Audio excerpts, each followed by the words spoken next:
Can I ask you a few questions about Justin Trudeau's income on the side? You know, not his job as an MP, but how he rents himself out to anyone who'll pay him $10,000 or $20,000 for a half-hour speech? Even though Trudeau is an MP, he actually calls those paid, on-demand speeches his real profession. Here, listen.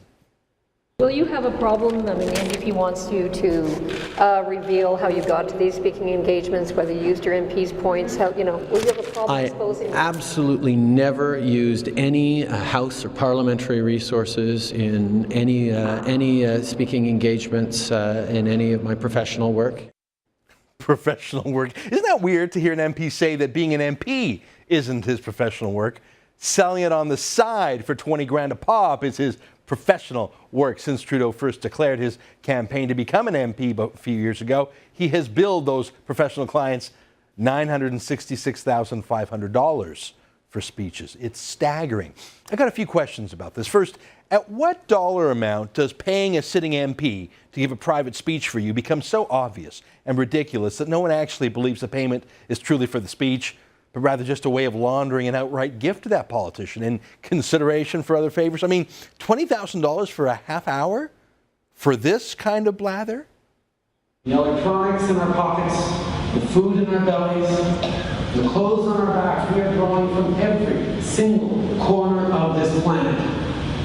And that shift in thinking away from being narrow and focused on the world that we see and can touch around us, and project to the world that we're part of and that we influence, is the big leap. There are some professional speakers on the speaking circuit, usually in sales or motivation or technology or some absolute top-level industry experts, maybe a best-selling author, who can command 20 grand a speech. There are even some great politicians when they retire who can charge huge fees for speeches, like Bill Clinton or Tony Blair. But they've already lived extraordinary lives of achievement. They were part of history. And their speeches give you personal, even confidential glimpses into those moments of history. But those big speaking fees are to hear about what those ex-politicians have seen and have done, not for any future consideration from them. They're retired politicians now. Justin Trudeau actually hasn't done anything yet. I don't even mean not becoming prime minister. I mean anything. Even as an MP, he's the fourth worst attendance record in Parliament. He's given no memorable speeches, written no memorable essay, let alone a book. He's not an expert in any field. Before he was an MP, he was briefly a drama teacher, but he got bored and abandoned that. He took some environmental courses at college, but he got bored and abandoned that without getting the degree.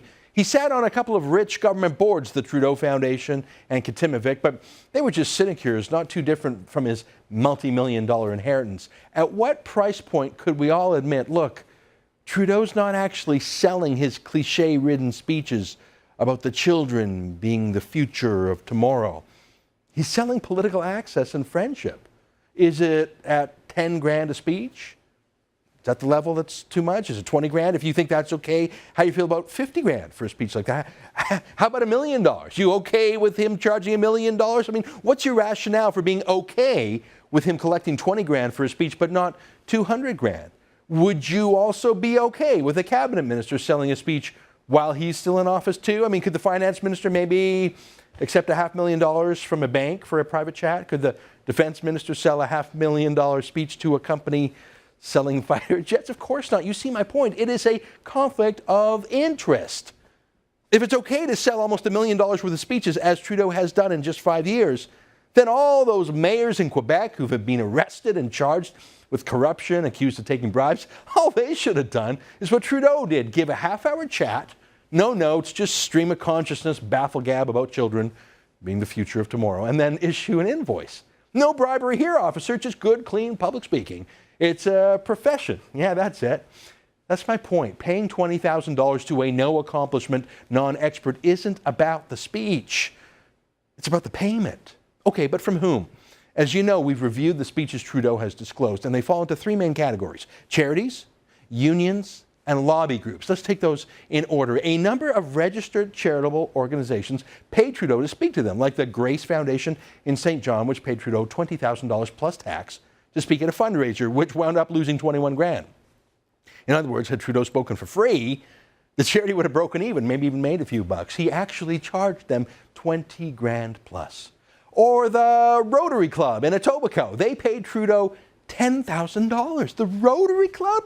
What are they thinking? I've spoken at a dozen Rotary Club meetings. They raise money in loonies and toonies and $5 bills. They're nuts to pay a politician to speak. And Trudeau was unethical to accept their money. Not just if his fee pushed those charities into red ink, but even if they actually made money off him. What kind of so-called public servant already paid $157,000 to be an MP, already a millionaire since birth? What kind of man goes to a charity to take their money instead of to give it? Well, this guy does. I'm a pretty good speaker. I'm actually a very good speaker. Yeah, man, you're an awesome speaker. Like if William Shatner was in a Hallmark card store just reading out cliche after cliche, you children are the future of tomorrow. Look, even if you were the best speaker in the world, what the hell are you doing taking money away from charities? Away from the Rotary Club? They help blind kids. That Rotary Club in Etobicoke raised $74,000 in coins and small bills over the course of the entire year. And in 30 minutes over lunch, Trudeau came, told them the children were the future of tomorrow, and walked out with $10,000. I'm sorry, that is wrong. And the reason Trudeau doesn't get that is that for his whole life, he's had wealth without work. So he doesn't know it's not normal to pocket $10,000 or $20,000 a pop from the truly needy, because in his entire life, he's never known the value of money. He's just always had millions that he just inherited from his dad. He's never had to work at something or had to sacrifice something. He just hasn't. Okay, so we've established that his fees are ridiculous. We've established that he takes monies from charities, and that's wrong because they're charities and he's a paid public servant. But what about groups that actually could afford to pay him those exorbitant fees, maybe even more? People for whom money is no object. Is that better or worse that he billed them to? I'm talking mainly about big labor unions. In Canadian law, it's illegal for unions to donate to political candidates or parties. So Trudeau did his usual stick. Gave a blah, blah, blah speech, no notes, the children are the future tomorrow, yada, yada. And he personally pocketed $112,500 from labor unions.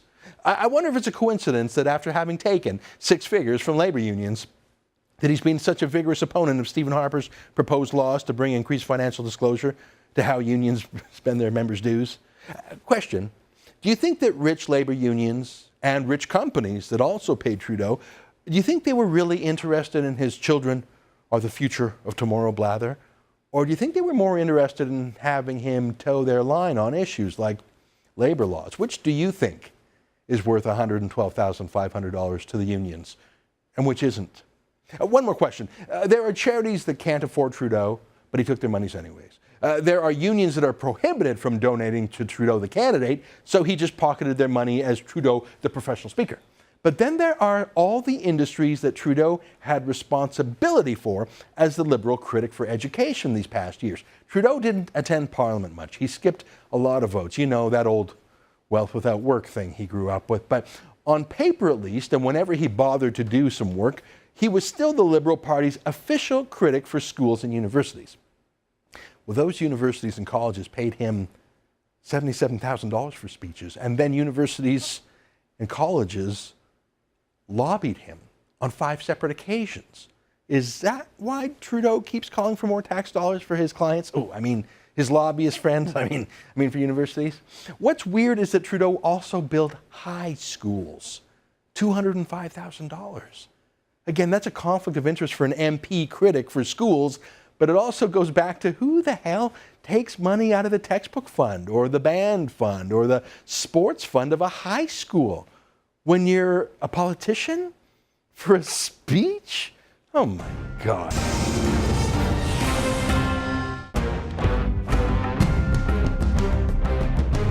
I've been on this story of Justin Trudeau's speaking fee since February, but it's taken the rest of the media 4 months to catch up. Here's the Globe and Mail's editorial today. Trudeau was wrong to charge for public speaking. But why did it take the Globe 4 months to figure that out? Well, it's obvious because it wasn't until last Friday that one of the charities that Trudeau billed, the Grace Foundation from St. John, wrote to Trudeau asking for their money back. When that became news in New Brunswick, the media party slowly woke up and said, we used up all of our scandal outrage over Mike Duffy, who actually paid back $90,000 to the Senate. I guess we should go through the motions of outrage about Justin Trudeau too.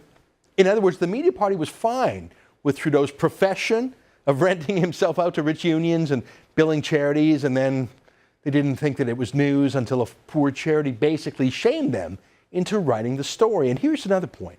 While some of the media, like the Globe, finally acknowledged that it's probably not right for a politician to pocket close to $1 million for speeches, other journalists spent their time digging up dirt on those charitable directors around the country who dared to suggest that maybe Trudeau billed them too much. The media that ignored the original scandal, Trudeau's money-making scheme, and didn't care how he drained charities of months' worth of funds, didn't write about it. Well, they suddenly became very curious and investigative to see if they could link those refund-demanding charities to the Conservatives. Justin Trudeau and most of the media party are truly tone deaf here. They really can't figure out what he's done wrong. Here he is on CTV on Sunday talking about the Grace Foundation in St. John and other charities too. I've decided that it is the right thing to do to offer to help the Grace Foundation and any other organization I spoke for as an MP. To either give them an equivalent donation or work with them to try and fix it and make it right. I'm doing this not because I'm worried that I did something wrong, because I didn't. Everything was done exactly according to the rules. I'm going to make this right. Okay, well, which is it then? Is there something wrong that has to be made right? Or is there nothing wrong here at all? Is it enough to be in compliance with the letter of the law, the rules? Or do ethics and public service mean anything more? Or is a legal loophole enough here? Here's my point. Trudeau is adamant that he did nothing wrong. You heard him. And why not? I mean, the media party didn't care about him renting himself out to unions or milking charities. They only grudgingly ran with this story when some mouthy charity lady spoke up in St. John, and then they started digging up dirt on her. So if the media knew about his speeches and didn't care, well, why should he? I mean, just make the problem go away. Sure, offer refunds if necessary, but not necessarily refunds. I mean, maybe he'll go do another speech in St. John, a freebie. He'll keep the 20 grand. You heard he might offer to do a freebie. So it'll be like 2 10 grand speeches. He keeps the money. The folks in St. John's get to hear the children of tomorrow are our future again. It's like 2-for-1 sale. If you didn't like a Trudeau speech, well, lucky you, you'll get another one. No recognition that it's wrong to take money at all from a charity. No recognition that it's wrong to take money from unions or lobby groups. Just tone deaf, because when you spend 41 years in wealth without work, you just don't get how weird you look jetting around putting money in your pocket for banal speeches, taking it from charities. Let's end on a happy note, on an honest note. Here's a long-standing Liberal MP, Carolyn Bennett, saying what this is really all about. He now has decided that it's important to just put all this away so he can get on and become Prime Minister. But I think now we can all get back to work. Yeah, this is just a media management problem. Just make the story go away. Yeah, pay some money if necessary. Nothing morally wrong was done here. No need for a change in behavior, change in attitude. No need for a correction in course. The Conservatives, they're running ads saying that Justin Trudeau is in over his head. There's a lot of truth to that. I mean, imagine him at the G8 meeting going head to head with Vladimir Putin right now. You can't imagine it, can you? But there's something else just as troubling as Trudeau being clueless about policy and politics and the jobs a Prime Minister has to do. There's Trudeau's disconnect from normal people, working people, how normal people live and work and earn and save, how normal people value a dollar. Normal people are not millionaires the moment they're born, like he was. Normal people are not trust fund babies like he is. Normal people don't own cars worth literally $1 million like he does. Normal people don't bill charities $20,000 for a speech. And when they're asked to give it back, say, yeah, maybe not. Maybe I'll just give you an encore because I'm awesome. I'm an awesome speaker, even if you don't accept that. To normal people, wealth without work is impossible. To normal people, a politician putting $966,500 in his pocket for giving speeches that he's supposed to be giving for free, well, that's what you'd expect from a silver spoon trust fund baby, eh? Justin Trudeau came to politics only recently, but he's pretty quickly learned the key values of being a Liberal, hasn't he? Like this. You're trying to say that entitlements, I'm not entitled to my entitlements. No, I am entitled to my entitlements. Yeah, I think Justin Trudeau and David Dingwall there, and Mac Harb, and Alfonso Galliano, and Michael Applebaum in Montreal, and Jean Chrétien, I think they're all cut from the same cloth. Justin Trudeau truly doesn't know what all the fuss is about here. He truly doesn't think he's done anything wrong here. He didn't apologize. He projected. Oh, maybe there's something wrong with the charities that I might be able to fix. Maybe I'll give them the old children of the future tomorrow just one more time with gusto. No, Justin, we don't need more paid speeches from you. We already pay you. I know it's just $157,000 a year, not like your trust fund pays you. But maybe as you grow up right before our very eyes, one of the things you'll learn is that wealth without work is not a Canadian value. And politicians renting themselves out by the hour, well, it might sound exciting to you liberals, but to the rest of us, we just keep on singing the Libranos.